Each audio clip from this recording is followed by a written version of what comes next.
Baik, assalamualaikum warahmatullahi wabarakatuh. Untuk anak SMP Kamil kelas 8 kita lanjut lagi ya. Kita lanjut kembali materi yang minggu kemarin. Sekarang kita lanjut tentang kemarin kan penjajar acara ya. Nah sekarang kita ngebahas tentang runtuyan acara jeung padika ngajejeran acara. Oke. Nah runtuyan pangjejer acara acara nusuk di jejeran loba ya loba banyak rupanya aya acara resmi aya oge acara resmi. Nah acara resmi umpamana acara-acara seminar lokakarya jeung seserahan. Seserahan itu kayak acara keluarga ya.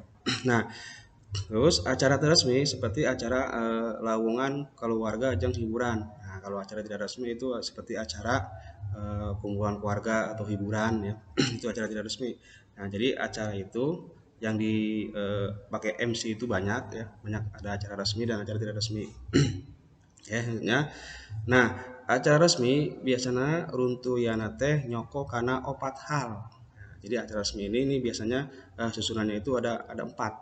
Nah, anu pertama yaitu bubuka, eh, yang kedua atau B pangbagea atau pangjajab ya atau sambutan. Nah, anu katilu itu acara pokok inti. Nah, selanjutnya itu adalah terakhir doa atau penutup. Nah, itu ya.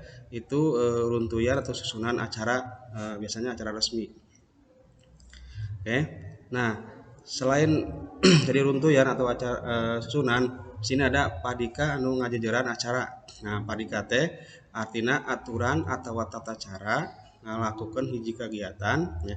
Jadi padika itu adalah aturan atau cara untuk melakukan suatu kegiatan. Nah, dina hiji kegiatan kudu direncanakan heula runtuyan anu baris dilaksanakan. Jadi sama orang ngayakeun kegiatan, orang teh ya kita harus membuat rencanain dulu nih runtuyannya, runtuyan acaranya dulu.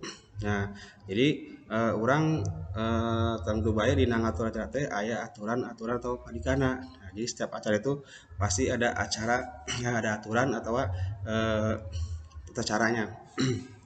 Oke. Selanjutnya, nah selain tadi padika, nah sekarang yaitu tentang syarat-syarat jadi panata acara ya.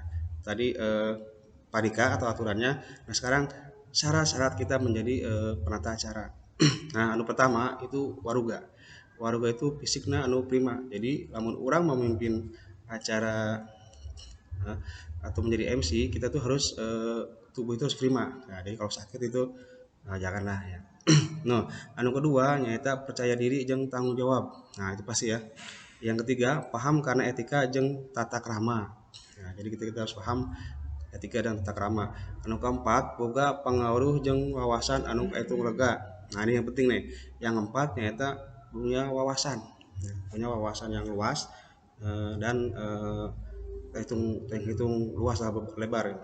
Nah, yang kelima ada pengadeg anu ngayakeun tur bisa dipercaya kasup dandanan dan paripola. Jadi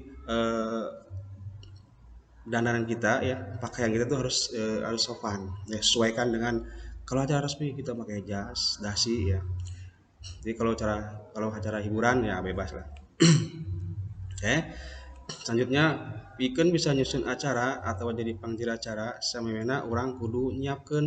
Nah, jadi sebelum nyusun acara ya atau jadi pembawa acara sebelumnya kita harus menyiapkan ya. Yang pertama neleman kahayang atau tujuan kegiatan. Jadi kita harus melihat bagaimana kepengen dan tujuannya kegiatan itu apa. Nah yang B-nya wawanohan jeung nu boga acara atau panitia. Yang B-nya kita harus mengenal dulu kepada yang punya acara. Nah yang C itu titinan atau survei ya situasi dan keadaan. Nah itu harus mensurvei.